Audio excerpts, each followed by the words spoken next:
Bonjour Charles Nouveau. Moi je suis à la Société Suisse des auteurs, Jonas. Lutte. On discutera de la qualité de vos chroniques avec la Société Suisse des auteurs. Eh bah, bonjour. D'ailleurs, en parlant de la dernière fois que j'étais ici pour faire une chronique, j'y ai habilement plaisanté autour du fait que je ne lisais pas toujours vos emails, Jonas, souvenez-vous. Le problème, c'est que dans vos emails, parfois, il y a la planification du 2e trimestre de l'émission, et ce qui explique pourquoi les auditeurs ne vont pas beaucoup m'entendre ces prochaines semaines. A priori, je cherchais un sujet pour aujourd'hui et quelqu'un m'a dit tu devrais faire sur le métaton. Le métaton. C'est quoi le métaton ? Attends, moi j'ai pas fait grec à l'école, Jonas. Donc quand j'ai lu métaton pendant une seconde, la première image que j'avais en tête c'était métaton. Vous savez comme le chef des tons, si vous voulez, comme si toutes les personnes qu'on avait tendance à éviter en discothèque avaient élu un leader. Vous voyez ce que je veux dire ? Et je sais pas pourquoi je vous regarde en disant ça. D'ailleurs, rassurez-vous, je pensais pas à vous. Vous n'avez pas du tout l'étoffe d'un leader. En vrai. Moi j'aimais bien les mecs comme vous en boîte à l'époque parce que dans un océan de foule et de transpiration vous faites un peu office de phare, vous savez. Ça fait, t'es où ? Je suis vers le lampadaire qui porte une chemise. Ah c'est bon, je te vois. Ah, c'est bon. Donc ça c'est pratique. Mais de toute façon, le métaton ça n'a rien à voir. Le métaton c'est un marathon dans le métaverse, Jonas. Qui a le temps pour des choses pareilles ?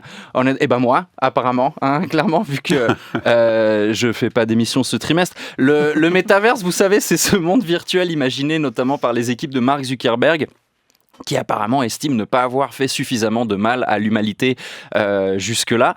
Plusieurs métaverses existent, celui de Facebook pas encore, mais c'est en projet. Facebook s'appelle d'ailleurs maintenant Meta. Je le rappelle, nouveau nom pour une nouvelle image. Vous savez ce que c'est, Jonas Schneider, ou devrais-je dire Vassilis Putois. Pour l'instant, il y a que 300 000 utilisateurs sur les différents métaverses dans le monde et à peu près autant de marques qui essayent de s'y positionner habilement. L'une d'entre elles, une marque de déodorant, a donc décidé d'y organiser un marathon. Une marque de déodorant a donc sponsorisé une course où personne ne transpire, en fait. Le premier marathon que tu peux courir à une main pendant qu'avec l'autre, tu manges de la pâte à tartiner directement avec les doigts. Une course d'endurance où si vous terminez avec les tétons qui saignent, il faut peut-être changer de clavier. D'ailleurs, je ne sais pas s'il y a forcément plus d'abandon dans un marathon réel ou dans un marathon virtuel, parce qu'un vrai marathon, c'est bien sûr plus éprouvant physiquement, mais au moins, tu n'as pas la tentation d'être à moins de 10 mètres de ta télé, ton frigo et tes sextoys. Et en plus, 4 heures avec un casque de réalité virtuelle, au bout d'un moment, ça doit donner un peu la gerbe.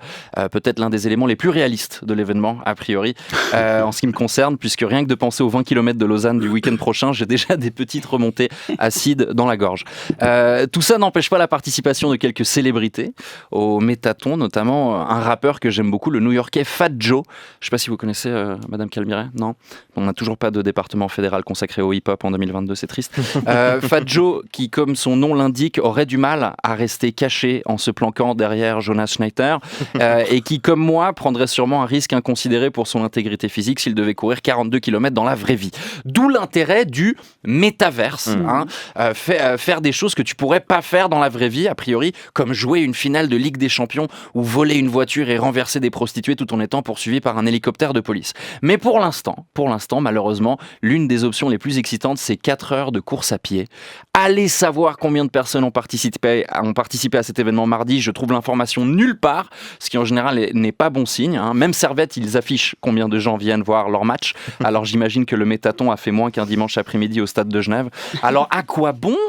Vous le savez, Jonas, les gens qui courent des marathons, c'est souvent soit pour se prouver qu'il leur reste quelques années avant de mourir, soit pour la bonne cause. Là, c'était pour la bonne cause, en l'occurrence, pour promouvoir la représentativité dans le métaverse et la mobilité pour tous en général, avec notamment la nouveauté de pouvoir créer un avatar en chaise roulante ou avec une prothèse, par exemple. Ce qui ouvre tout un tas d'autres questions pour lesquelles on n'a pas le temps aujourd'hui. Est-ce qu'il y aura aussi des places de parking pour handicapés dans le métaverse ? Si oui, est-ce que ce sera aussi amendable de se garer sur une place handicapée dans le métaverse ? Et si des gens assument et revendiquent même leur handicap dans le métaverse, devrais-je avoir honte d'avoir donné à mon avatar une meilleure implantation capillaire que la mienne dans la vraie vie ? Pour l'instant, on s'accordera juste pour dire que dans un monde qui prétend imiter la réalité, c'est la moindre des choses que tout le monde puisse s'y sentir représenté, y compris les gens qui aiment courir des marathons. Merci Charles Nouveau.